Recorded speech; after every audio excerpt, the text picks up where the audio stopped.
Thank you so much, my beloved listeners and those who are viewing me on Facebook.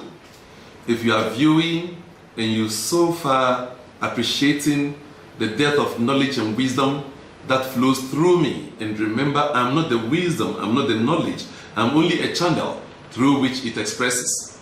If you're really appreciating it, if it's nourishing you spiritually in some way, consider right now inviting all of your friends and telling them, God is speaking here, and you must tune in and listen and watch. Live on Facebook and on A24, you are listening to me now. On the 16th of September, I launched the Peace Manual, a summary of my 44 years work, working towards finding the problem to peace. What is the problem? What is it that we are not able to step into peace as we all pray for deep within? Everyone is praying for peace. What is preventing this?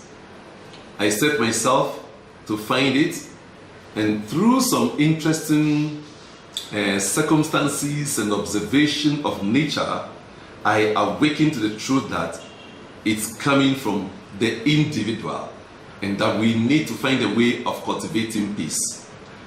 That was before my 20th birthday, and I've since been laboring, working, studying, and teaching ways that we can experience peace. And on the 16th of September, I launched the Peace Manual, teaching humanity ways we can follow, the exact path to follow to experience peace. This book addresses the fundamental causes to human peace. When you talk about world peace, it sounds impossible in people's ears. In fact, it is discounted by many people almost instantly.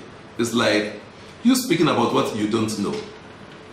And truly, some 100 years ago, some 200 years ago, if somebody were to tell you that an aircraft, a machine that is 1,000 times heavier than you will fly in the air with about 10 villages of people in, including their cargo, all their farm produce for the whole year, will carry it for thousands of miles across the oceans, you will consider the person mad. But every possibility we have experienced today, every invention we are enjoying today, including your ability to hear me right now, have all been once impossible. But someone dared to look into the face of impossibility and asked, if it were possible, what would it look like? And as a result of that, the person was able to connect the universe for the answer. I have dared also to look into the face of impossibility, to ask, what does it take for us to experience world peace in our lifetime? And today, I have the answer. I have the formula and the answer for world peace in our lifetime, and I encourage you to download it from our website.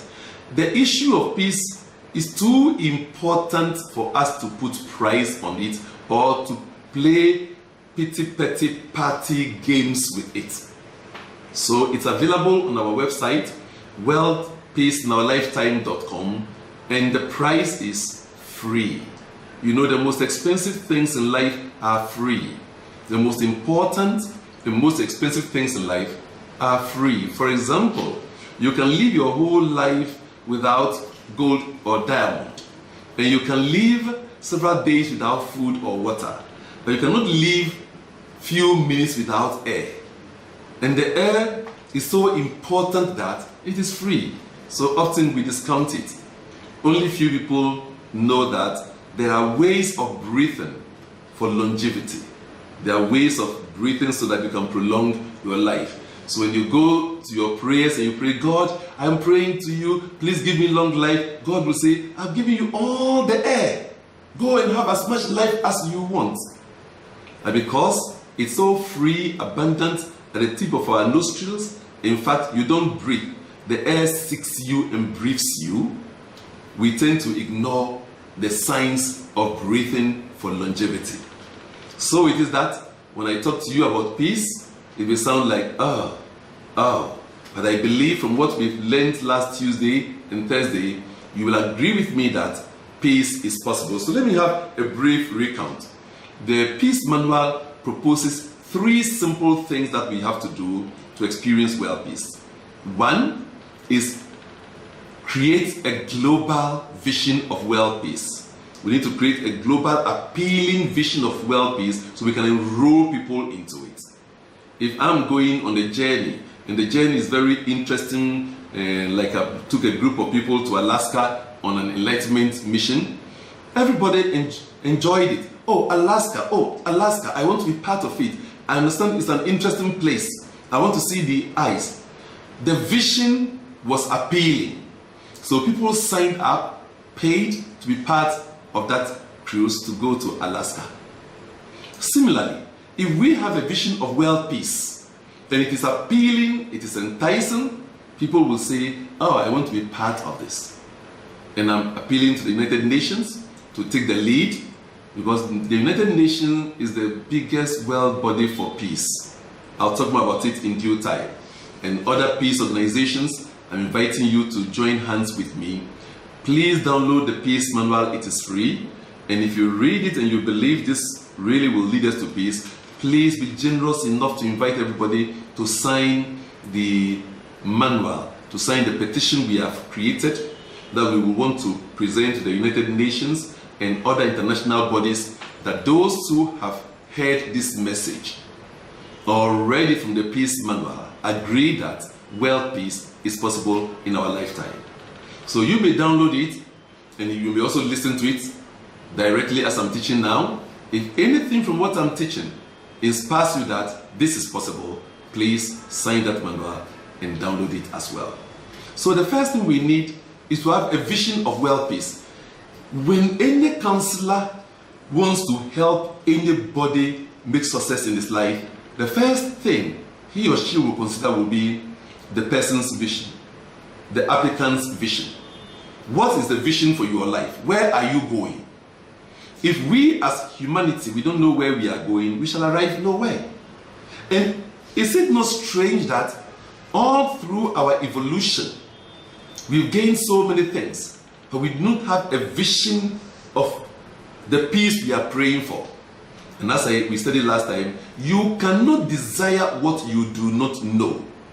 Everybody, irrespective of your race, religious creed, or culture, you are praying for peace, to live in harmony, experience love with one another, with people, and so on. Everybody.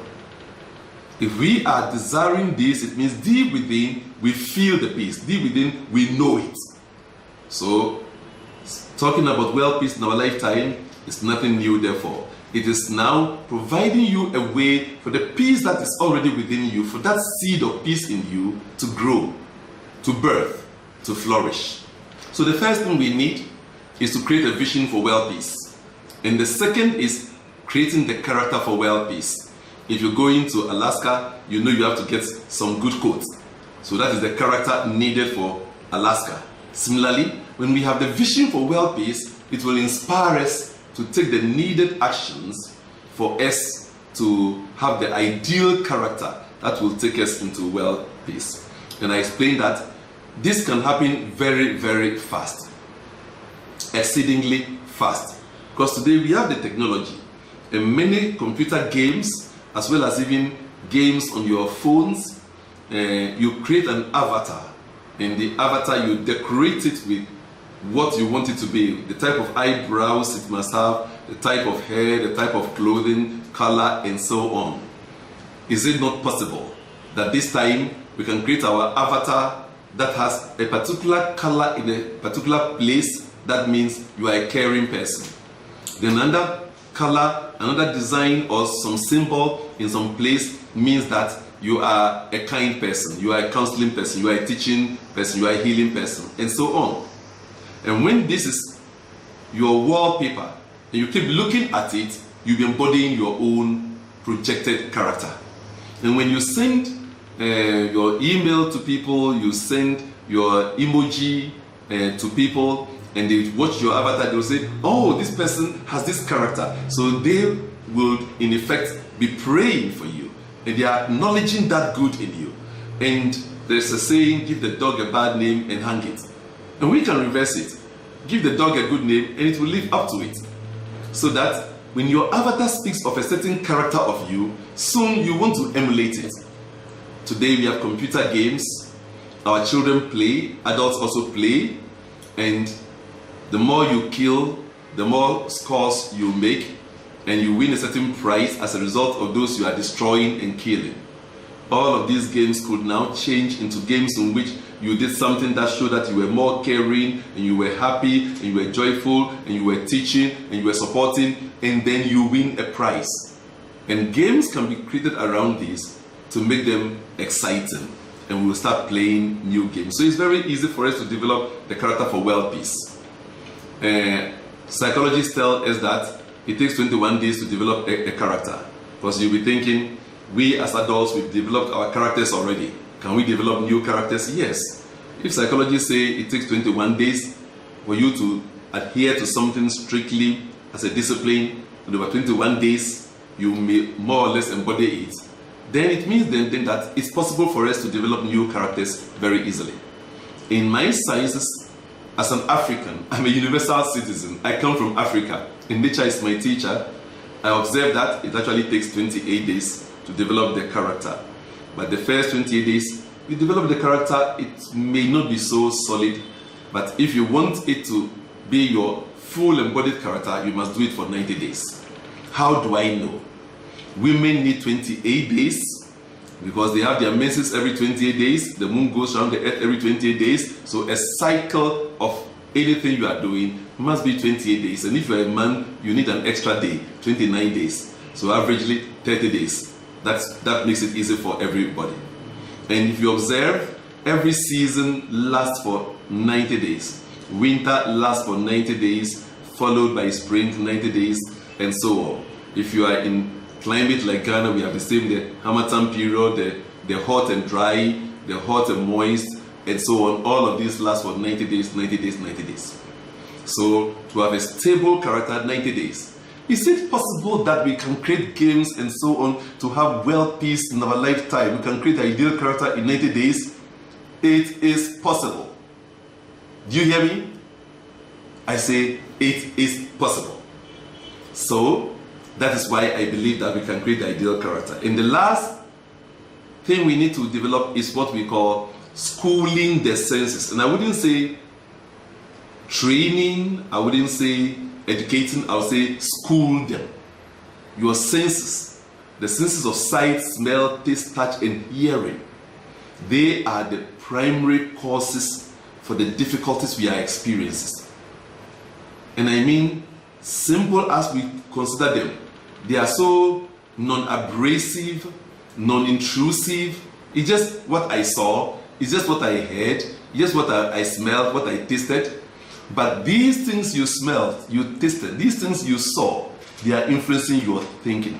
It is what you see, what you smell, what you taste, what you hear that offends you. And your senses have got history. Who is running your life? Is your life being run by your senses or by you? There is the real you. Then there is your senses. Let me give you a brief illustration, and you may use it in your meditation. Look at your environment and say to yourself, mention your name and say, I, Ishmael Ninyaku Oblete Tete, am in this environment and the walls are blue with some beige or ecru color curtains. So notice some things in your environment and notice you in the environment. That's number one. Number two, touch some parts of your body, such as your nose, your ear, your chin, something, your chest. Feel it and then say to yourself, mention your name again and say, I am living in this body within the environment with blue walls, with beige or ecru color curtains. And then allow your eyes to close and bring a thought into your mind, a joyful thought. The thought of the delicious food I ate 3 days ago. And then know that I am Ishmael Nyaku Betete. I'm thinking the thought of the delicious food I ate 3 days ago, and I'm living in this body that is living in an environment with blue walls. Go to number 4 and do the same thing for your feelings. Bring in a pleasant feeling, such as when you had a wonderful conversation with your child or your spouse 3 days ago, and describe the feeling you were having. Then pause and ask, in all these I'm saying I am. It is I that think the thoughts in my mind, feel the feelings in my feeling body, and I'm living in this body within the environment. So there is this I. Who is this I? Many people live their lives and they never ever consider answering that question of the real I. Who am I? That I we choose to call spirit. And without that I cannot speak. Without that I cannot even move a hand like I'm moving now. So we need to be in touch with that I. Now, who is running your life? Is it that I that you are, that I that thinks thoughts? Does it think the thoughts you are thinking, or your senses suggest the thinking you must think for your thoughts? Sometimes you go to the shop, you knew exactly the specification of the machine you wanted to buy. You went to the shop, and if you are a dominant sight person, you saw something, then you bought it because it looked nice. You've now forgotten the specifications. So your sense of sight is dictating to you what you must do. You do it, and later you regret and say, no, that's not what I want. Let me take it back to the shop. That is if you're in a country where they will accept the returns. In places like Ghana, where most places will not accept the returns, you are stuck with the wrong product. So, beloved, who is running your life? It is what you see, smell, taste, and touch. So let me make it very clear. The senses were given to us to celebrate variety. Variety is life. Diversity is life. If your body were all eye, or all just a body of tongue, or body of ears, then there's no you. But for you to be, you need over 100 billion cells in your own body, each of them with a unique functioning. The cells of the heart are different from the cells of the liver. The cells of the liver are different from the cells of the kidney. And each one has intelligence to know where it should belong. And this diversity is what makes you a you, such that if the heart were to crave for all life for itself alone, it will die. Because if the heart gets all life and the liver hasn't got life, the liver will not be there to support the heart to be alive. So diversity is life. Variety is life. But the senses see separation. I repeat. The senses see separation. And the senses, therefore, will group some varieties into a category, and then set one category against the other, one preferred to the other, and that becomes a reason for segregation, reason for separation, and all the confusions begin there. Again, the senses see scarcity, and as a result of the sense of scarcity, we want to hoard, we want to cheat, we want to keep as much. We don't have a sense of enough any longer because of the sense of scarcity. So senses see separation such that you cannot tell the senses that tomato and pepper are the same just because they are red. The same sense of sight that will tell you they are red will tell you also that one is round and the other is oblong. And the sense of taste will tell you one is hot and the other one is sweet. So they are different. Similarly, you cannot tell the senses that a black man and a white man are the same. The senses will tell you this is black, this is white. So all the problems we've had with racism has got nothing to do with racism. In fact, the human problem has nothing to do with any of the isms of racism, tribalism, communism, capitalism, and all that. It is the senses. The senses see separation. You can't convince the senses that the white man and the black man are the same. Nor the red man and the yellow skinned man are the same. And once the senses see separation, they start creating stories around each group of the separate parts. And that's where the problems begin. Hence, oneness appears remote. So until the human race sees this problem, all the efforts will not really work.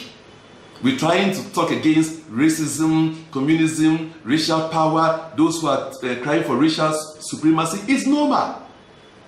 It's normal. They are sense-driven. Sense-driven, they see themselves quite superior to somebody. And for so long as we are sense-driven, we shall see segregation and separations. You know, tribalism is just a problem of the senses of hearing. Language is a piece of sound or pieces of sounds that two or more people have agreed would mean something to them. I believe in the Hausa, if you want to tell somebody come, you have to say zo. Am I right? So here I am, I say come. And then there's somebody also say zo. Just simply say come, you are saying zo. As a result of this, I see the people who say come and zo as different people. But the mind, for example, files everything in pictures. When you tell the mind zo, and it understands it, what that symbol sound means, it will do come. So zo and come have got the same mental picture and action to the mind. In other words, there is oneness to the sound. However, the senses see or they hear, in this case, zo and come are two different things. Zo, come, ba, bra. I mean, 4 different languages. And then it groups, so this is a gun. It says ba, and a can, bra, Hausa, zo, English, come. Now it has got 4 groups. It will now create stories for each group. And each group, now sense-led, will see themselves separate and apart from the other group that speak the other language. And that is how tribes are formed. Must we be separated by sound? Tribes is nothing but sound. That the senses have told you that this group of people with this type of sound is different from this group of people with that other type of sound. So they must be enemies or friends or whatever. So tribalism is nothing but sound. And who is the problem here? Sense of hearing. And we have not known this across history. So right from the beginning of my life, when I came to spiritual awakening, I set my purpose as this. I am the God of liberty, here to liberate the will of men from servitude of the senses and birth the essential noble person in all. I do this by being a pointer to the potential in people and catalyst for its growth, and welcome the world to paradise restored. Do you want me to repeat? I will. I am the God of liberty, here to liberate the will of men from servitude of the senses and birth the essential noble person in all. I do this by being a pointer to the potential in people and catalyst for their growth, and to welcome the world to paradise restored. And if I will explain this purpose, that will be a whole story. But I believe you can hear it. God of liberty means I am here as the liberating presence of God. The liberating presence. So my whole life has been researching to the nature of spirit, mind, feeling, body, and their coordinations, so I will understand how you operate. And when now I teach you how you operate and you discover how you operate, then you can cooperate with somebody for harmonious living. And in my sciences, therefore, I've discovered this problem with the senses. We'll talk more in depth to it, because the primary cause is the senses. You see, whenever there is an epidemic in a country or community, there are always 3 levels of management: the tertiary or 3rd level, then we have the secondary level, then we have the primary level. In the tertiary level of managing the epidemic, we will normally advise that when you have the cholera and you are vomiting this and that sign, rush to the hospital. And then you have doctors and medicines ready to manage it when patients rush to the hospital. That is tertiary level. In the secondary level of management, you want to give education about cholera, the need to wash your hands, and the things to do or not to do. But when you come to the primary level, you want to address the fundamental causes of the epidemic. You want to remove the filth, the garbage, the waste matter in the environment. So there's no waste to even create the pathogens, the disease-causing cells for anything to happen. And in that way, you have solved the problem. When it comes to a serious business like peace, the world, even the United Nations, always address it with some sketchy approach. And I always say that when you have, usually they end with some peace treaties and so on. But peace treaties written by people who are filled with fear and anger is nothing but the creation of time bomb. This is why the United Nations today is like a multifaceted time bomb. And it keeps detonating from time to time. We've had the United Nations from 1948, and we're still having wars detonating in the Middle East. The Middle East problem has been there since 1948. And year after year, time after time, there is tension. And we also have within the United Nations itself what I call the virus. They call it the Security Council. So that if the United Nations, for example, were to say that, oh, we cannot go to war in Iraq, one of the Security Council members can veto it. And once he vetoes it, can go to war. So everything is imploded. Right. So this is why we need the real solution. The world is also living by a paradigm. And you might have heard it before. If you want peace, you must prepare for war. So we are preparing ammunitions, we are preparing everything for war. People in the Middle East, for example, are they having any secondary level management that is teaching them how to prepare for peace? We need to change from the old paradigm of if you want peace, you must prepare for war. If you want peace, you must prepare for peace. So we need to teach people in the Middle East, all factions, ways of peace, and enroll them into the possibility of world peace. It is easy for anybody to give up. Everybody knows how to give up. And if there's no value in giving up, then I'm inviting you to start dreaming of the possibility for world peace. So we observe in the Middle East, for example, that there's no real secondary level management for world peace. Now, when it comes to the primary management for peace, there is nothing that the world is doing for peace. It is not taught in the schools. It is not taught in the homes. It is not even realized that it is the senses that are making us to compartmentalize groups of people into boxes and set them against one another. It has not even been realized. If we have been preparing for peace, we would have discovered this long ago. Well, probably this is the right time that the peace message must come from Africa. Africa, the mother of the world. Africa must speak, and it is speaking now. The voice of Africa is speaking. And interestingly, I'm speaking from Ghana. We have the equator and the Greenwich passing through Ghana, making Ghana the center of the world. So from the center of the world, Africa is speaking. The voice of Africa is speaking, inviting you to start dreaming of the possibilities of peace and showing you what it takes for us to have peace. Peace must not be viewed as something that will happen to us in the future. Peace is not an event to happen. Peace is a culture we have to create. And it all starts by addressing the primary issue, the fundamental issue. And that's where I come in with the peace manual. The peace manual, only 31 page manual, gives you the framework. And you read all what you're hearing from me now, and their frame. And when we receive support from you, now all the tools needed. I have 29 published books in this year, 2017. Only 29 published books, and probably a dozen or 2 dozen more in my computer unpublished yet.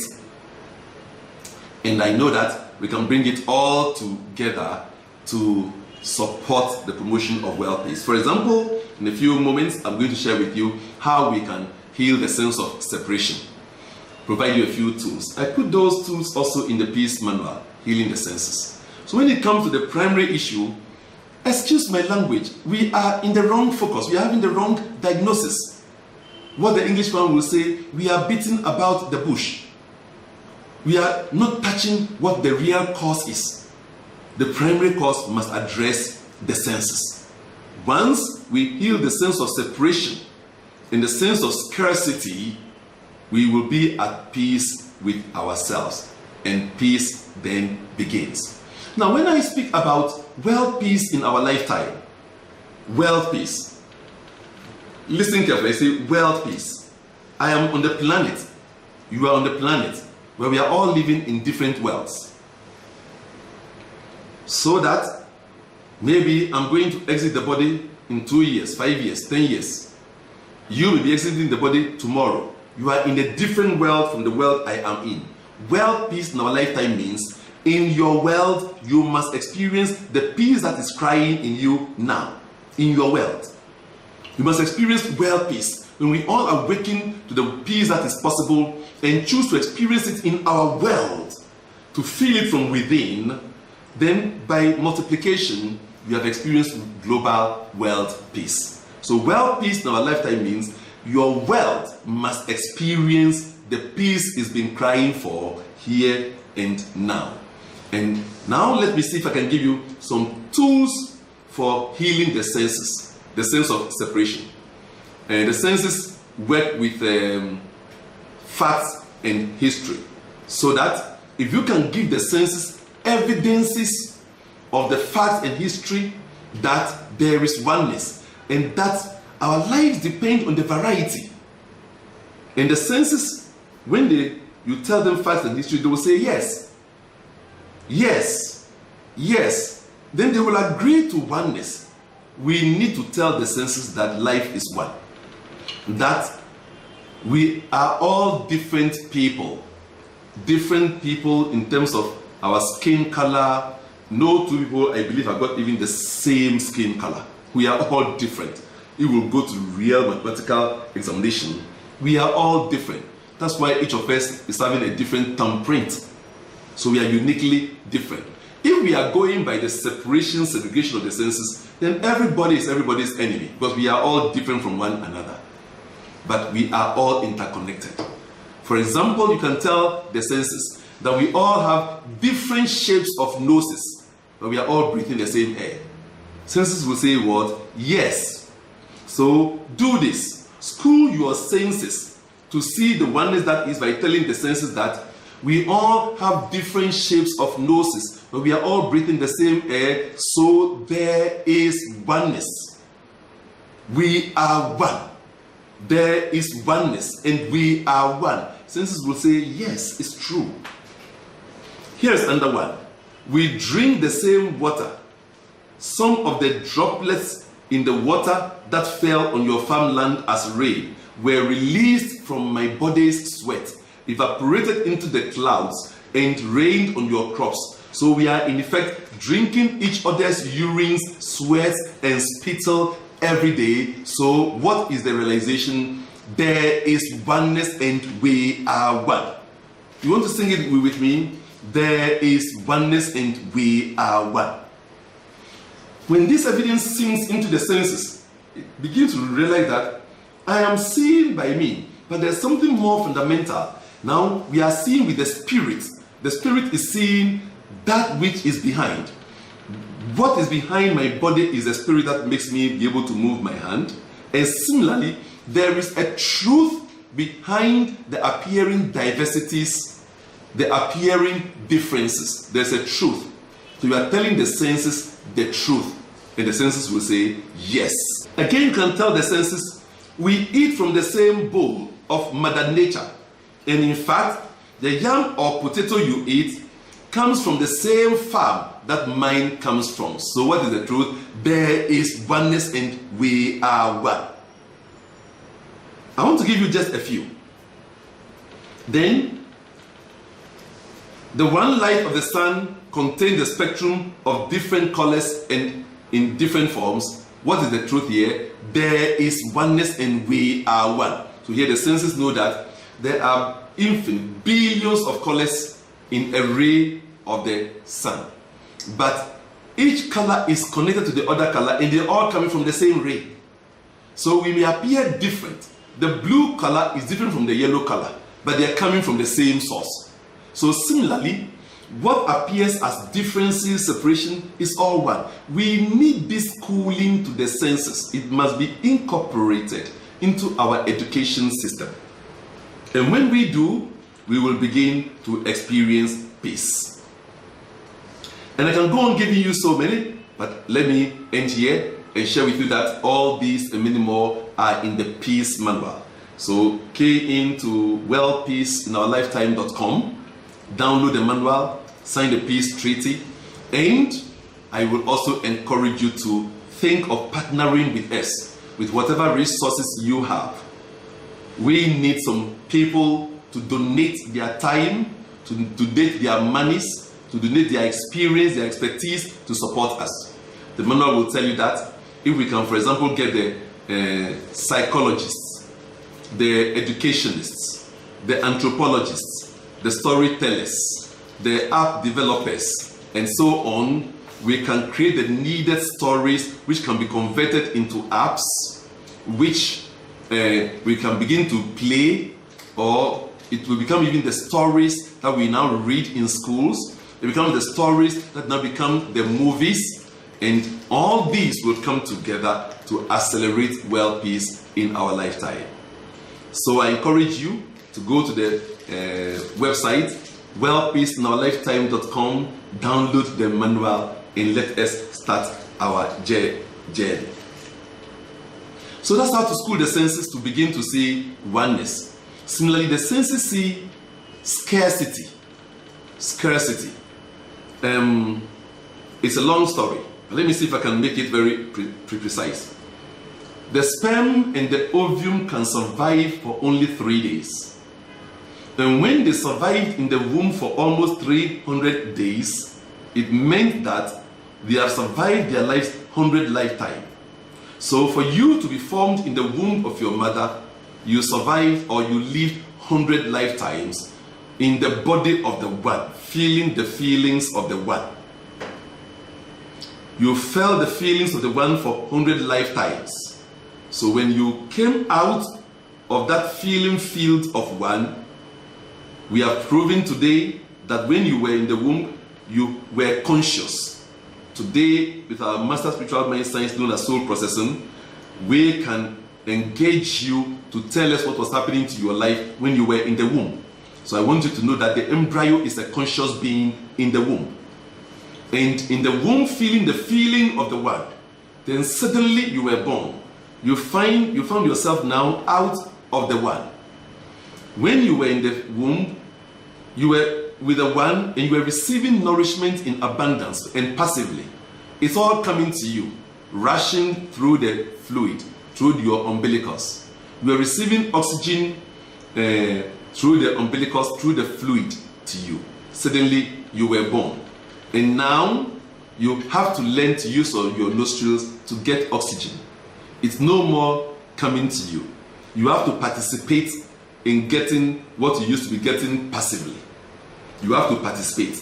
So some psychic change in you will say, oh, now there's not enough. Now you have to move and use your lips before you get the food to eat. That's why when you did not get the food, you cried and started kicking your foot. You were kicking your feet because it was coming to you passively without you asking. Now you have to participate. And nobody has heard the language of the child to heal that bridge of the disconnection. So there was a disconnection here from the state of I'm receiving nourishment passively to now I have to participate. I have to participate means it's no more instantly available and abundantly available. But that was a non-truth. Because before you were born, your mother's breast also had been filled with all the milk you would need. And in fact, the first breast milk contained antibiotics for your body. So nature has gone ahead of you, providing what you need, before you needed it. If you are doing the 3 mystical truths with me, one of the programs I do to educate you on nature's spirituality, you will come to study this truth much more intimately. If you want to know more about the 3 mystical truths, you can sign up with that on my website, Conscious Humanity. But that's not the topic for today. But for you to discover that something happened in that period, so that you keyed into scarcity. Now there's not enough. So that when you were growing up and you asked your parents for something and they told you, I don't have, it was reinforcing, hey, there's not enough. There is not enough. Because we have not been educated to know how to raise children, how to parent ourselves and children, you kept telling your children, I don't have. I don't have. Mommy, I need some ice cream. I don't have. Mommy, I need to pay my school fees. I don't have. Daddy, I don't have. Auntie, I don't have. So the child now grows up with a sense of scarcity. So the sense of abundance in the womb, now the new life of there's not abundance, is a huge fear. And from that moment, the individual has not got a sense of enough. So let me get and get and get. And people get so much to the extent that they become trapped in their own abundance. They become prisoners in their abundance. And many people die poor in their riches. Because they are in the business of just getting the money. They never even pause to even enjoy, to even ask themselves, why am I making this money? What is the money for? Sometimes we hear people say, this man has made so much money and is giving back to society. He has no choice anyway. Everybody, whatever you have, will eventually be given back to society. Better give it to support and promote the good you believe in. And if this program you are hearing is inspiring you, give all you can to support it and know that you came to the planet to do something, you've done it. Now, this is the way we could have raised children differently. When your son, your daughter came to you asking, Daddy, I want something, never give to your children. Did you hear me? I say, never give to them. When they ask you, tell them, God will give. And whenever you supply, you say, God has given it to you through me, or life has given to you through me. So that when you don't have, you say, life will provide this one too. Son, what you are asking is important. Life will provide it. In 2-3 days' time, an auntie and uncle give that money. I told you, life through its infinite channels will provide. Now the child realizes that my source is the universe. I'm therefore sourced and resourced by this creative, love, intelligent, and purposeful universe.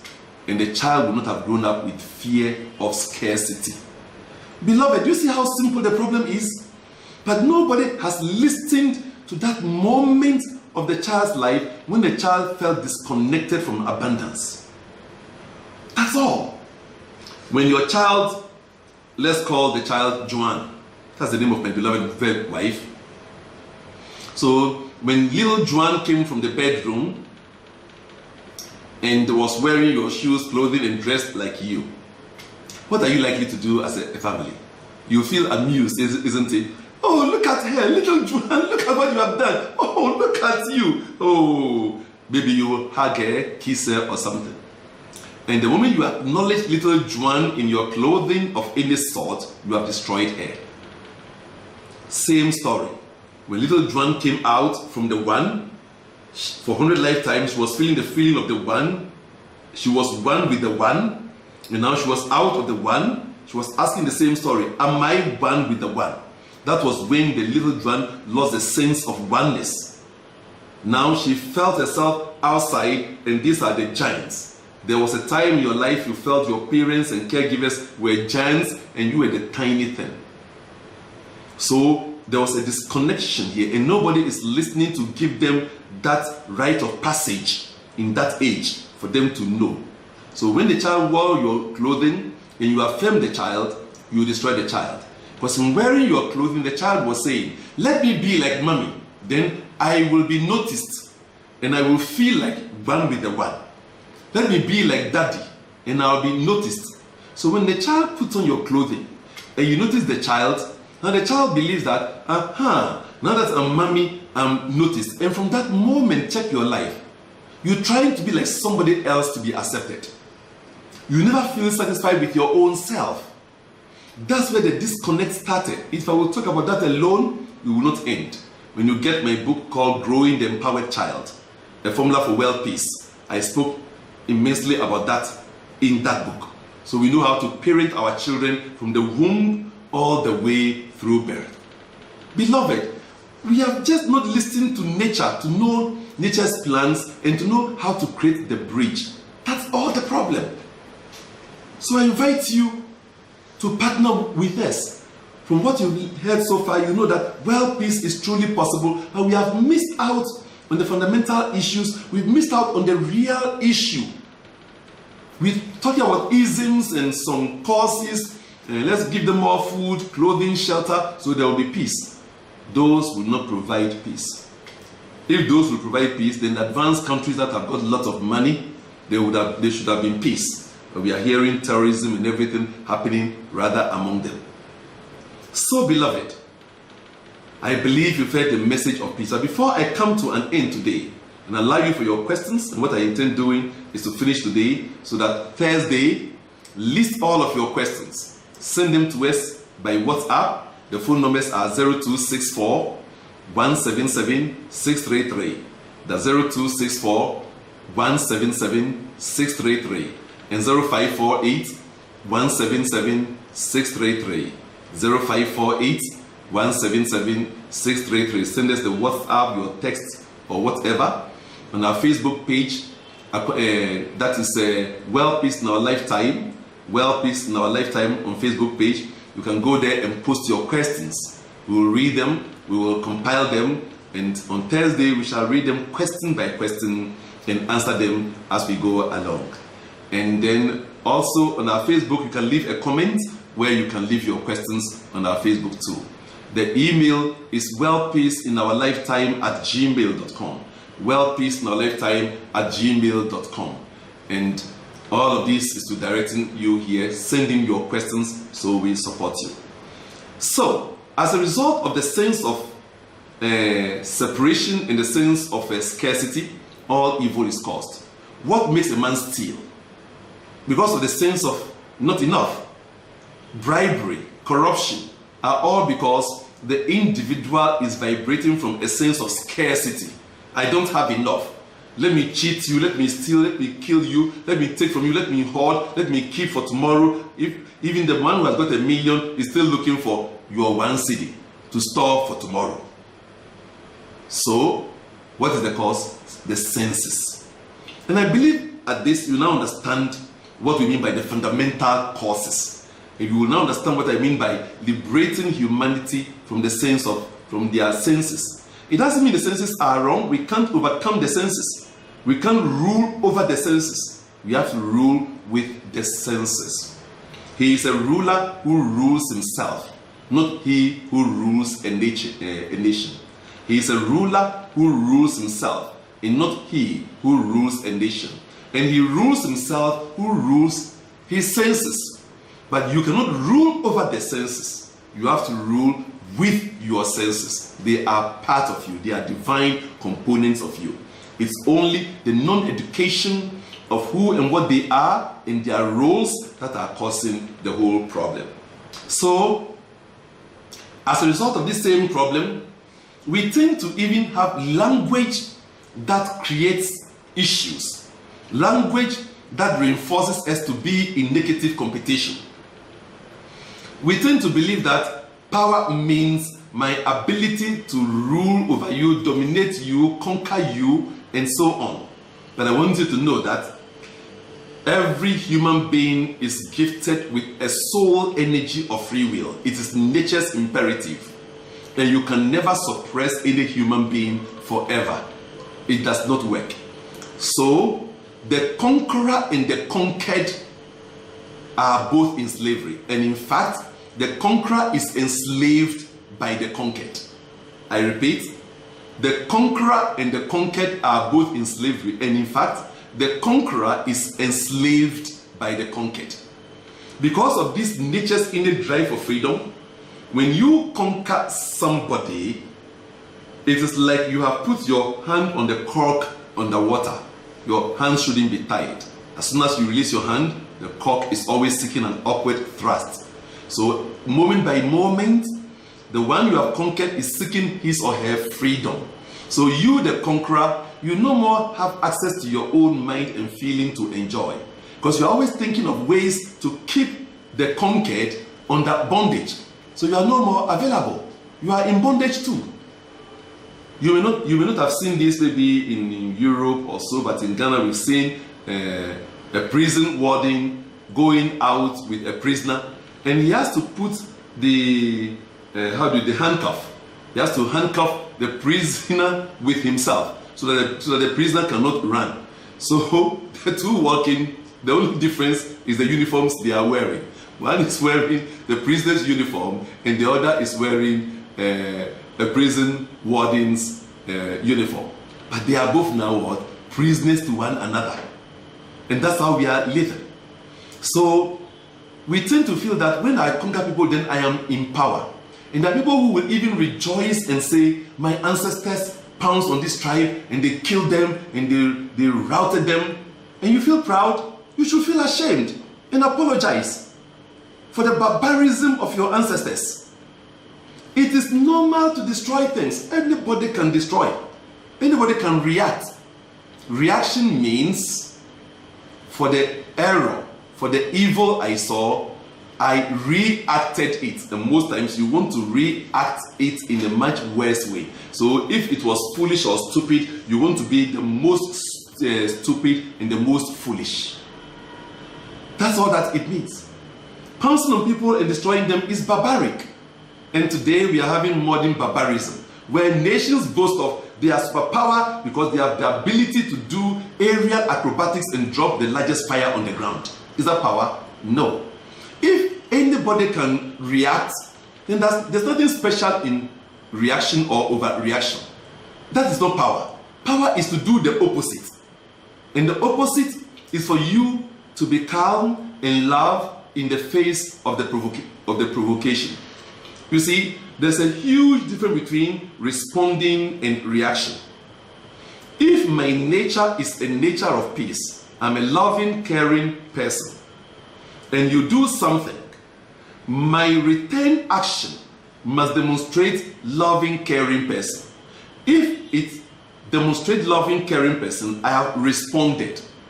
In other words, you brought in a challenge and I responded by showing you what I truly am. But if I react, it means I'm now acting the stupidity and the foolishness that you demonstrated. And that is the difference of reaction and response. In peaceful living, you are responding. And power is your ability to respond appropriately, to reveal your true innate soul character in the situation. And if your soul character is your ability to pounce on, destroy, and kill, that is barbaric. It is not power. So we need a new definition of power. In the same light, we tend then to think of, I have more power than you, or I am better than, I am greater than. We need to change language. You see, let me put it clear. No one can be greater than another. We all do not have, and we all did not have the same starting point and the same destination. And since we all don't have the same starting point and the same destination, there's no one to be compared with you for one to be described as better than or greater than. Excellence is not when you beat the other person in the life subject. Excellence is when you outmatched your previous best. So it is only when you outmatch your previous best that you can say you've done excellently. So you cannot be greater than me, nor can I be greater than you, because the origin and the ending of my best is different from yours.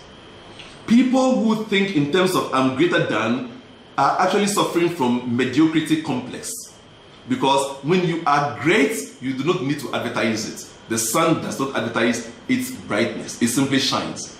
It does not care whether you acknowledge it or you do not acknowledge it. So those who are seeking to be great and lord it over others are simply suffering from mediocrity complex, and they need your support to. Each of us is great already, because you are the reason the earth is spinning 1,000 miles an hour to give us night and day.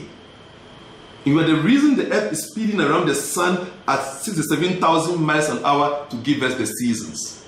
So each of us is great already. What you can be is to be greater with me, not greater than. We cannot be greater than, we can be greater with. When your energy joins my energy, then we can together be greater than our individual previous bests. And in that way, we have become greater than our bests. So we can be greater with. Similarly, we can be better with, not better than. Better than must mean that all of them have got the same beginning and the same destination. If that is not so, then we need to change the English language, or we need rather to improve that English language and begin to talk about, I am greater with you, I am better with you. And that will change the situation. And to round up, I will encourage you to start inviting the world to do the right things. We have caused so much harm. Two of the most powerful forces in life that have sought to give us peace, but because they did not understand the primary fundamental causes, they become instruments of confusion across time, are the forces of religion and politics. Religion promises to give us a God and show us a way for us to live in harmony with this God and with all of life. Today, in the name of religion, we are killing one another. I wonder how and why somebody will say, I'm killing you for God, the creator of life. If the creator wanted to kill, would the creator need another human being? The earth can cause earthquake, thunder. I mean, anything can happen to take us out of this world. So if God wanted to do something, and I don't believe in the personal God, I believe in God who is within all of life. God is impersonal, within all life, and within me, and within you. But if God were even a person and wants to fight a battle, God will not need your hands to do it. And how does it sound that if you don't worship my God, I will kill you for you to die? In killing me when I die, will that make me worship your God? You see, all this is just not making sense. But that's the way the world is living. And people believed in their religion. In the name of religion, slavery was perpetuated. In the name of religion, apartheid was promoted. In the name of religion, we have walked over many cultures, insulted, abused, and reduced many cultures. Africa is suffering from that very much. To the extent that we don't believe in ourselves as a people, we don't believe in our culture. Your name is evil, your skin color is evil. They tell you that if you are going to church and you see a white man, go home because you have seen God, and such like things. When you pray blessing your departed ones, they call it ancestral worship. When they do the same, they call it saints. And they even have All Saints Day. We don't have All Ancestral Day. So, in the name of religion, a lot of crime has been committed. Politics came in to say that I will gather all of your resources, manage and distribute them in ways that will serve the common and the highest good of everybody. Today, in most countries, politics have become looting grounds, where people seek to come in power and find very cunning ways to loot the properties because they're suffering from sense disease. They don't have a sense of enough. They're taking all for themselves. And listen to me, a time comes, we call it death. It comes for everybody at any time. When you will realize that nothing in this world is yours except what you are. What are you? That time will come for you. And when that time comes, nothing you've worked for, your money, your property, nothing will be yours except what you are.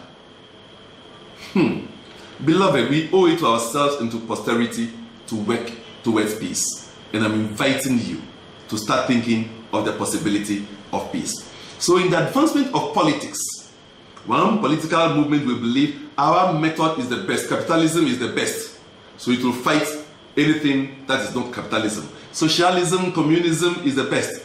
It will fight anything that is not with it. In the advancement of political pursuits, we have done so many crimes. We need a tertiary healing, a tertiary management, or a third level management according to the book, The Peace Manual. And it prescribes that we need what Nelson Mandela of South Africa did. He set up a truth and reconciliation program so that the truth will come out for us to say we are sorry. President J.A. Kufuor in Ghana also did the same thing so that the old wounds can be addressed. At least somebody will feel that I have been hurt, and then we start a new page. So we need true global truth and reconciliation program for the religious and political platforms. Then we begin to start afresh. I know it may sound impossible, but it's been done in South Africa. Africa has shown the way. It was repeated in Ghana, the center of the world, by the MPP Kufuor administration, and I believe we can do it again. So we need that global truth and reconciliation. Let's consider, for example, that in 2003, the Allied forces went to war against Iraq under the pretext of Iraq having weapons of mass destruction. Kofi Annan of Ghana was then head of the United Nations. And he spoke with many United Nations members that this war against Iraq is not necessary. The powers that be say they have discovered through high intelligence that Iraq is developing weapons of mass destruction. Kofi Annan said, bring this information to the United Nations so we discuss and take the appropriate action. But who is this man telling us what to do? They might have said. Ignored it, and then went to war against Iraq, bombed the nation, destroyed it. And did they find weapons of mass destruction? No. Have they apologized? No. Naturally, that country being an Islamic country, the people there are all not just stupid idiots. They are intelligent people. And this can provoke other people of the same religion and faith that, oh, the powers that fought against us were dominantly Christian countries. So you see, a sense of separation is now set. Christians versus Muslims. Today, the aftermath of it is that the war is still continuing as terrorism in many parts of the world. Moreover, under the occupation of the Allied forces, the president of Iraq was discovered, was found, was dug out, was tried and killed. Has the world said we are sorry? Have the nations that perpetrated this crime, as I would call it, have they said we are sorry? No. And there are thinkers in those parts of the world. What will make a woman strap her body with bombs and go into a group to detonate it and kill herself? A mother of two or three children will do this if it is not frustration. We need truth and reconciliation, global truth and reconciliation, religious truth and reconciliation, global political truth and reconciliation. So we all come clean and say, these were wrong. What is wrong is wrong. It doesn't become right because it's happening in America, in India, in China, in Africa. What is wrong is wrong. We need truth, global truth and reconciliation program. And then, I'm encouraging you to practice what I call divine selfishness. Divine selfishness. And this is a way to practice it. Always ask yourself, what noble and progressive reasons do I have for me, for the thoughts I am thinking? What noble and progressive reasons do I have for me, for the feelings I am nursing? Sometimes you have some bad feelings. You want to keep the feeling of hate so that tomorrow you can render a vengeance. But whilst you are keeping that feeling, it is degenerating your body and causing disease. So what noble and progressive reasons do I have for me, for yourself? The thoughts and the feelings you are having, are they noble? Are they life enhancing? Are they progressive for you? Are they going to make your life better? If these thoughts and feelings were to grow, are they going to make your life better? Is that what you want to feel? The bad feelings you are feeling, are they the feelings you want to feel? And if you have been hurt, or your religion has been hurt, reacting what has been done to you is becoming more stupid than the error. You are becoming the worst evil. So today, the nations that have been hurt, that are reacting, have now become the worst evil. So let them practice divine selfishness by asking themselves, for what noble and progressive reasons are we practicing terrorism and all of these? For what noble and progressive reasons are we having for ourselves? In what ways are these making us better? As a result of the Iraqi invasion, it created a power vacuum. And then opportunists saw the opportunity to use those very arms to create another nation, ISIS. So you see, the world, we create the fire and then we go firefighting. Just because we have not discovered the root cause and how to address it. So practice divine selfishness. What thoughts, what feelings, what actions do you entertain?